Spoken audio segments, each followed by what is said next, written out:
think they work. Hold up, Mona. To some of y'all, I feel like I can't say certain. Y'all not going to talk about certain. Y'all stop. Because me as a person that don't give a what I say, all y'all get on my nerves. You know what I think it makes Inconveniently a difference? large, I would imagine. You know what I think the difference is, y'all? Let me tell you. I think You see me times I've had to get up? Nigga walking around. it's no big deal that y'all ignore me. Don't pay me no mind. Mona, Like my dad. what you think Joe should do though? Yeah. What would you ask Joe? I'm never gonna agree with y'all. Yeah, None of y'all. and that's fine. Let's just stop. It's wrong. Y'all are wrong. Little thing that he said to me. Hold on. Sorry, Mona. Y'all don't listen to I'm Mona. here, but I'm just like, why do I have to talk? I'm sorry. Why can't I just not talk? I don't. Right now, Mona is struggling on the Joe Budden podcast. Though her potential ceiling is high, her baseline seems extremely low. At first, she stood out, but her habit of talking too much keeps surfacing lately again. I love DCMWG, man. Are we talking about the mall? Yes. DJ ever got a job at the mall? At Creative the mall. director of culture. That's Yes. The mall, guys. I've been to the mall. Took my kids. It's a mall. That what we talking about? American the mall Dream. with the big slide. Professional lateness. Hey, Mona. Hi, guys. Welcome. Mo Meezy with the 11s on. Hey, Mona. Hey, guys. And her lack of pre-show preparation has become impossible to ignore lately. The Patreon comments are dragging her non-stop. Seriously, it has reached an ugly level. Just check it yourself if you have the Patreon access. Things are so rough that people are starting to miss Melissa Ford, not because she outperformed her, but because she knew how to step back and let others speak. Still, this situation is not completely one-sided. Mona herself was hesitant about joining the Joe Budden Podcast, and people told me she said at her comedy shows that she really wasn't eager to sign on. Over and over, she has described the show as old and stuck up, so maybe it was never the right match. Regardless, Joe Budden is the name attached to the show, and now his frustration is clearly starting to show on his face lately now. More common, not eating or They work. eating. Hold up, Mona. They can't make it warm or on the field for them. Yeah, Mona, let us do this. This was happening even early on when she first joined the show. One of Mona's biggest flaws, in my opinion, is her chronic lateness. It feels like she's late almost every episode, and not just a few minutes late, but disrespectfully late, sometimes showing up nearly half an hour into the podcast. Those are the moments where you can visibly see Joe at the end of his patience, and that's where the real issue comes in for him. Throughout the show's history, Joe has consistently complained about people not taking the platform seriously and wasting his time. So Mona's repeated tardiness directly hits a nerve he's been vocal about for years. Aggressive about it. 24/7. Don't sleep. I'm up. I beat y'all here every day. A perfect example of this is Maul, whose lateness was never exactly a secret, and later Flip, who also ended up getting publicly checked for his antics. Now here comes Mona, the former golden child, unexpectedly cracking the image of Joe Budden as the unquestioned boss of the room. And there's another ripple effect from her always showing up late. She seems to overcompensate. When she finally gets there, she talks over everyone, jumps into every topic, and forces her presence into conversations already in motion. That pattern has gotten so bad that there are moments where the rest of the cast straight up talks around her, almost pretending she isn't even there. Call it. Not the king of rats. Should we just call it? Since we know No, exactly. I'm going in right after this. To tell him. God. Oh, so it's like a spot. The left coming out tonight. When you're finished, Oh, boy, can I yeah. tell the TikTok story? The left Can is I tell the the... TikTok story? Oh yeah. Listen, so Leave that left. I I'm was good. on. Sure. I'm good. You was a backup? Seriously? I'm good. Don't worry, guys. They be ignoring. Well, I mean... This is the thing he made me.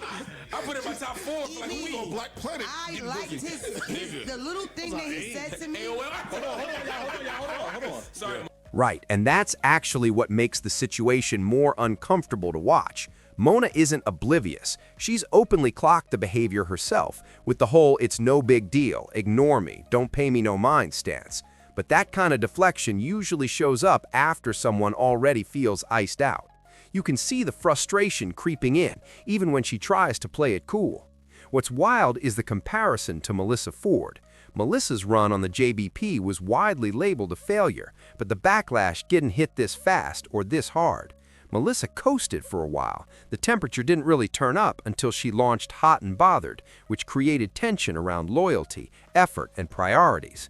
Mona, on the other hand, is getting cooked almost immediately by the audience and indirectly on air. The Mark Lamont Hill dynamic is especially telling. Joe has always allowed Mark to operate as the second in command, the guy who can jab, belittle, and intellectually sun people under the guise of humor. That style works when the recipient can either spar back cleanly or brush it off. Mona clearly isn't comfortable with it, and the on-air exchanges show that it's getting under her skin. Once you start clashing with Mark publicly, you're not just having a personality conflict, you're challenging the internal hierarchy of the show. That's the real red flag for Mona. It's not just lateness or over-talking or Patreon comments. It's that she's simultaneously losing goodwill with the audience, irritating Joe by triggering his old people don't take this seriously trauma, and now rubbing against Mark, who represents structure and control on the mic. When all three of those things happen at once, history shows it rarely ends well on the JBP. That's so immature, yo. Look Go ahead, Mona. Go ahead. Small head. I think the difference would be if she told her. Exactly, and that's the part people keep missing. When Mona laughs it off, that's not comfort, that's coping. In environments like the Joe Budden Podcast, laughter is often armor. She's trying to survive the moment, not signaling that she's okay with it.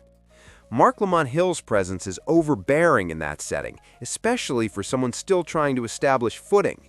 His humor isn't just playful ribbing, it's status reinforcing. Every joke doubles as a reminder of who's intellectually untouchable and who's still auditioning. And you're right, Mark is a made man. He's not just talent, he's infrastructure. That makes any public friction with him a losing proposition, both on mic and behind the scenes where Joe and Ian decide direction, tone, and personnel. Where Mona hurts herself most is in those long, meandering soliloquies, especially on heavy topics like race. The JBP is not a lecture space, it's a rhythm-based show.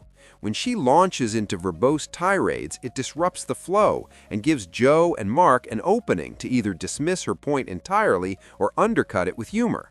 Once that happens, her intelligence doesn't get debated, it gets minimized. And that circles back to why this fit was always questionable. Mona herself said she wasn't sold on joining. She's called the show old, stuck, and rigid.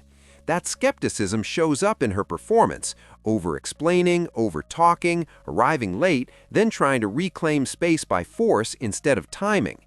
In a place like JBP, that reads as insecurity, not confidence. The uncomfortable truth is this: Mona is trying to prove she belongs in a system that rewards hierarchy, timing, and restraint, not raw potential or verbosity. Until she adjusts, or the show adjusts for her, she's going to keep losing these micro battles that eventually turn into one big decision made off camera. Rumors about white people that aren't true. Like historically, people say about white people, which one of that's not true? The part where they don't wash feet, parks. The part where they don't wash their feet or their body, the part where they go and conquer and eat people.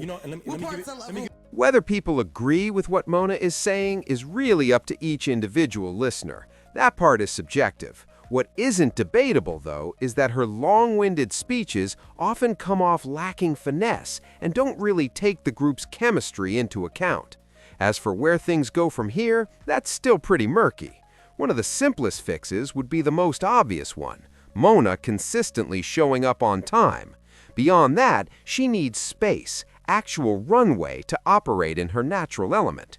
If the show ever decides to pull back on a very talkative personality, that kind of move has to be calculated, not reactionary. Honestly, there's an argument to be made that a Mona-led podcast might actually flow better if certain other voices weren't in the mix.